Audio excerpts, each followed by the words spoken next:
Cricket ಜಗತ್ತಿನ interesting ಸುದ್ದಿಗಳನ್ನು quick ಆಗಿ ಹೇಳ್ತೇನೆ ಕ್ರಿಕೆಟ್ ರೌಂಡ್ ನಲ್ಲಿ. ನಾನು ಶಾಂತಾ. ನೀವು ಸುದ್ದಿಯಾನದ ಸಬ್ಸ್ಕ್ರೈಬರ್ ಆಗೋದಕ್ಕೆ ಮರಿಬೇಡಿ. ಬೆಂಗಳೂರಿನ ಚಿನ್ನಸ್ವಾಮಿ ಸ್ಟೇಡಿಯಂನಲ್ಲಿ ನಡೆದಂಥ ರಾಯಲ್ ಚಾಲೆಂಜರ್ಸ್ ಬೆಂಗಳೂರು ಹಾಗೆ ಡೆಲ್ಲಿ ಕ್ಯಾಪಿಟಲ್ಸ್ ನಡುವಿನ ಪಂದ್ಯದಲ್ಲಿ ಡಿಸಿ ತಂಡ ಗೆಲುವನ್ನು ಕಂಡಿದೆ. ಆರ್ಸಿಬಿ ವಿರುದ್ಧ 6 ವಿಕೆಟ್ಗಳ ಭರ್ಜರಿ ಗೆಲುವು ಸಾಧಿಸಿದಂಥ ಡಿಸಿ ಸತತವಾಗಿ 4 ಪಂದ್ಯಗಳನ್ನು ಗೆದ್ದು 8 ಅಂಕಗಳನ್ನು ಗಳಿಸಿದೆ. ಆದರೆ ಪಾಯಿಂಟ್ಸ್ ಪಟ್ಟಿಯಲ್ಲಿ ಯಾವುದೇ ಬದಲಾವಣೆಯಾಗಿಲ್ಲ. ಜಿಟಿ ಮೊದಲ ಸ್ಥಾನದಲ್ಲಿದ್ದರೆ ಡಿಸಿ 2ನೇ ಸ್ಥಾನದಲ್ಲಿದೆ. ಹಾಗೆ ರಾಯಲ್ ಚಾಲೆಂಜರ್ಸ್ ಬೆಂಗಳೂರು ತಂಡ 3ನೇ ಸ್ಥಾನದಲ್ಲಿ ಮುಂದುವರೆದಿದೆ. ಡೆಲ್ಲಿ ವಿರುದ್ಧದ ಪಂದ್ಯದಲ್ಲಿ ಸಾಲ್ಟ್ ರನ್ಔಟ್ ಆಗಿದ್ದೆ ಆರ್ಸಿಬಿ ಸೋಲಿಗೆ ಪ್ರಮುಖ ಕಾರಣವಾಗಿದೆ.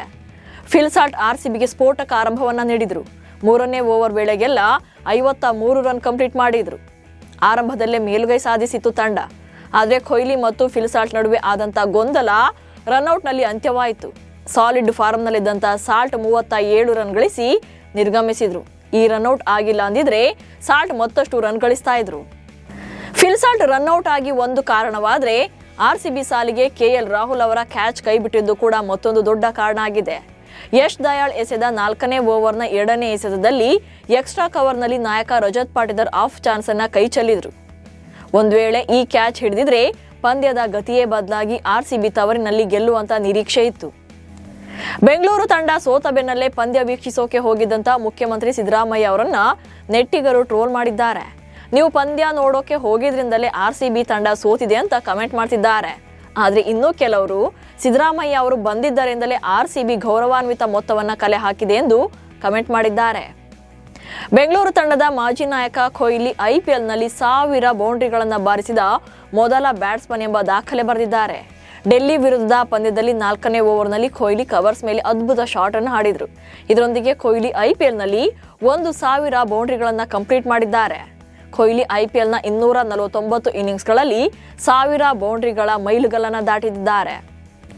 ಇನ್ಸ್ಟಾಗ್ರಾಂನಲ್ಲಿ ಕೋಟ್ಯಂತರ ಫಾಲೋವರ್ಗಳನ್ನು ಹೊಂದಿರುವಂಥ ಕಿಂಗ್ ಕೊಹ್ಲಿ ತಮ್ಮ ಇನ್ಸ್ಟಾಗ್ರಾಮ್ ಐಡಿಯಿಂದ ಎಲ್ಲ ಬ್ರ್ಯಾಂಡ್ ಪ್ರಚಾರದ ಪೋಸ್ಟ್ಗಳನ್ನು ಡಿಲೀಟ್ ಮಾಡಿದ್ದಾರೆ.